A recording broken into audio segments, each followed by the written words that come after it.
In this video, I'm going to show you how to take apart your Dyson upright vacuum cleaner that looks like this style right here.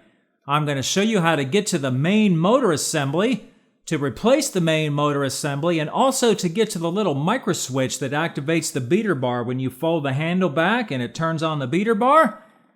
I'm going to show you some neat little tips and tricks on how to do this job. It's not a very difficult job, even though it may look intimidating in the beginning. This is Rudy from the Home Improvement channel with another video showing you how to fix things around the house. If you're a subscribed member to my community, then welcome back. If you're new to this channel, consider clicking that subscribe button below.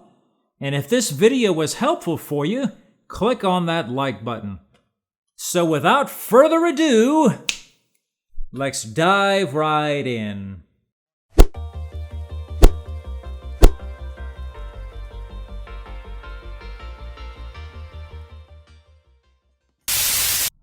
Alright, so to make this job a little easier, you might want to take your bin off and just set it aside. And then after you do that, I would flip this thing over and kind of maybe work off of a table if you have one. This way you can kind of get to everything better and you can see what you're doing. With the vacuum flipped upside down, you can see these springs right here. There's one on each side. I'll show you the other one here in just a second. And all they do is they hold tension on the place where the beater bar is at so that it will stay touching the floor. You need to undo these springs any way you can. Just kind of pull them like so. Disable it. Here's the other side. Do the same thing on the other side.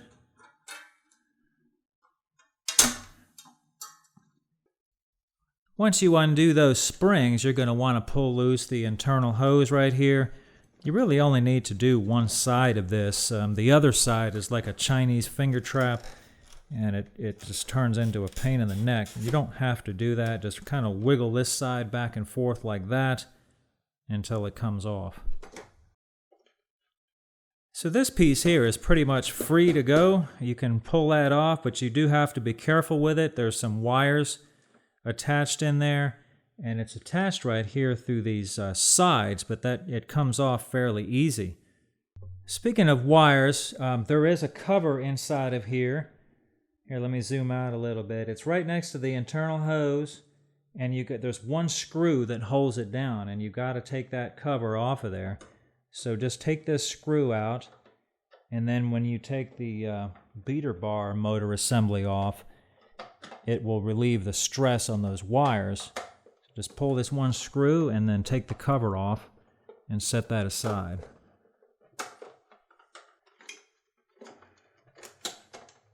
You might have to fiddle around with it to get it out of there. There we go.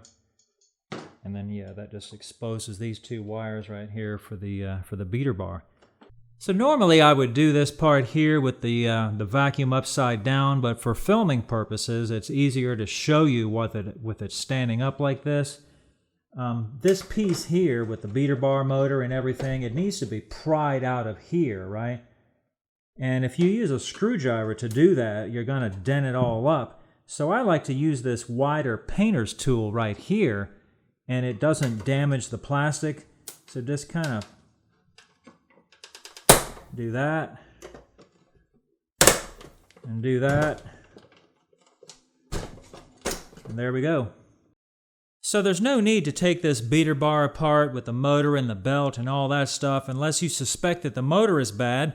My main goal for the video is to show you how to take the motor housing apart and to get to that microswitch in there that does activate this. So I've left everything just like it was when I pried it loose and I flipped it back over again.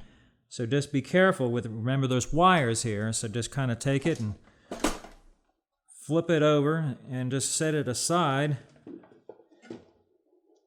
taking care with the wires.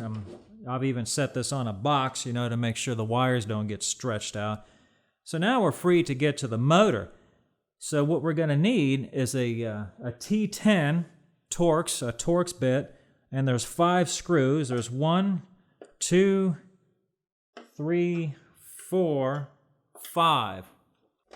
And by the way, that one cover that was over here that I took apart earlier is also a Torx 10, if I didn't mention that earlier. Okay, I got the 5 screws out. This one here is a little more difficult to get out. And this one, if you shine the light down through there, you might see a Phillips head. But don't take that one out. It actually does not hold the cover on. It's just those 5. Just when you get them loose, just pull this straight up. It would be good to take this piece out right here in the back. It's just one little flathead screw. You turn it a quarter turn, get it out of the way. Careful the wires here. And there we go. We've got one exposed motor. And just take the screws out of the cover and set them aside so you don't lose them all. Take these 3 little pads right here and set them aside, or they will fall off and you'll lose them. Or you might lose them. And this would be a good time to take some pictures of the wires right here so you can see how they're routed if you don't know. That way when you put it back together you can kind of see how it goes. I wanted to show a close-up of the Microswitch right here before I took it out. As you can see what it does, this right here, hear the click? That pushes on that. Whenever you bend the vacuum down, it pushes that switch. When these switches are working right, they usually do have a very distinct click like this one has. So to get that out of there, it's very simple. Just kind of grab hold of the tab and pull it up out of there. Now, one of the wires, in my case it's the red wire, is running under the motor, so you'll have to pull the motor kind of loose to get it out of there, like so. And there we have it, it's out. Now, if you suspect that this is a problem for you, you're going to want to pull one of these terminals off to check that. And if you can see right here, this says NC, which means normally closed. That means when this is in the relaxed position, it should be, let's just say shorted is the word that I would use. These plugs have a little thing that you have to release right there and then pull it back like so. Alright, and then put an ohm meter on there. That noise you're hearing means it's closed. Now it's open. So that switch is working properly. That's how yours should be. Go ahead and pull all these off of here.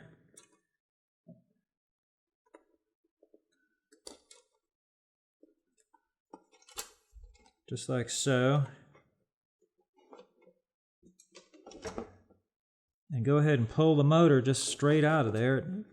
Nothing holding it at this point. This right here is the HEPA, and be careful here on this corner where the cord is coming in. There's not much slack right there. I wanted to show you the HEPA filter. It goes right here and it just kind of pops out of there. And it may look clean on this side, but over here we have a different story.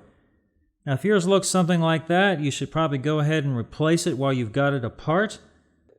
So this motor kind of just lifts out of this housing, and it is a little bit of a problem to put it back because, as you can see, this rubber kind of pushes in around the side of the housing like that, and it also goes around the motor. So it is a little bit where it's going to require some patience when you put this back. But here we go, we've got that out.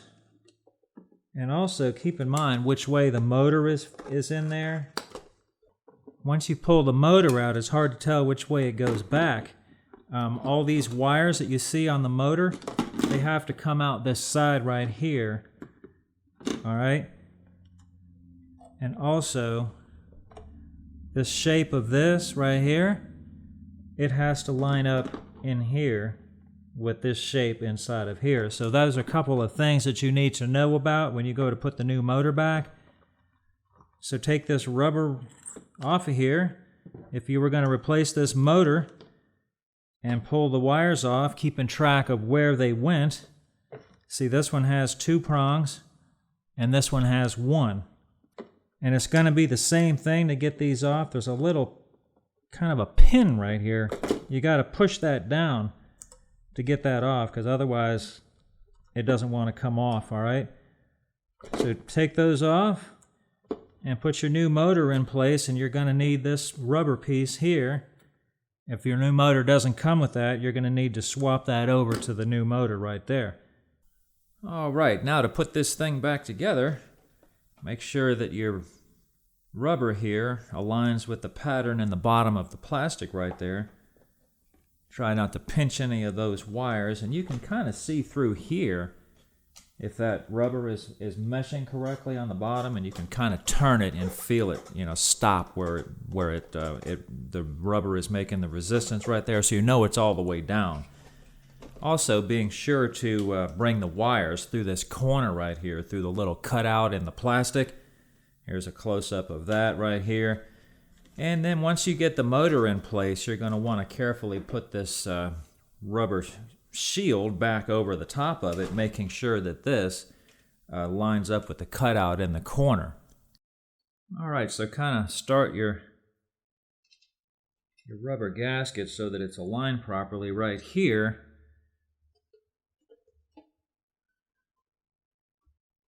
And this is where the patience is going to come in on this part, because it's going to take some.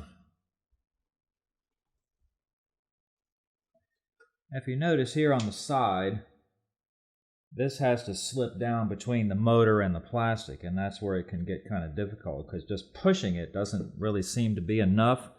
You can kind of get it started by pushing it, but it won't go all the way down that way. And see how loose this is? That needs to be tighter than that. So what I usually will do, once you kind of get it started and aligned the way you want it, is I'll take a flat screwdriver and go around this thing and push it down a little bit at a time, just like so. And just keep doing that until you get it all the way down. I'm not going to bore you with all that, but this is what I'm doing, and it just takes a little bit of patience. All right, I got the gasket pushed down pretty even all the way around. You can kind of lift this up and see, right here that it's pretty much all the way down, and that's up a little bit right there, but I'll push that down before I push it in there. It's got to be pretty even all the way around that, and it does take a little bit of patience. If you come up with a section that doesn't want to go down in there, you can use the screwdriver to kind of help it this way. Just being careful not to push it so hard that you're going to push it full of holes. But yeah, it can be real stubborn when you're trying to work that thing down in there. But it's down. Also making sure that the wires that come out right here, as you can see here, I've got them coming out pretty good.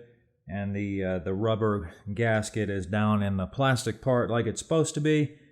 Now it's time to put the motor back in its place.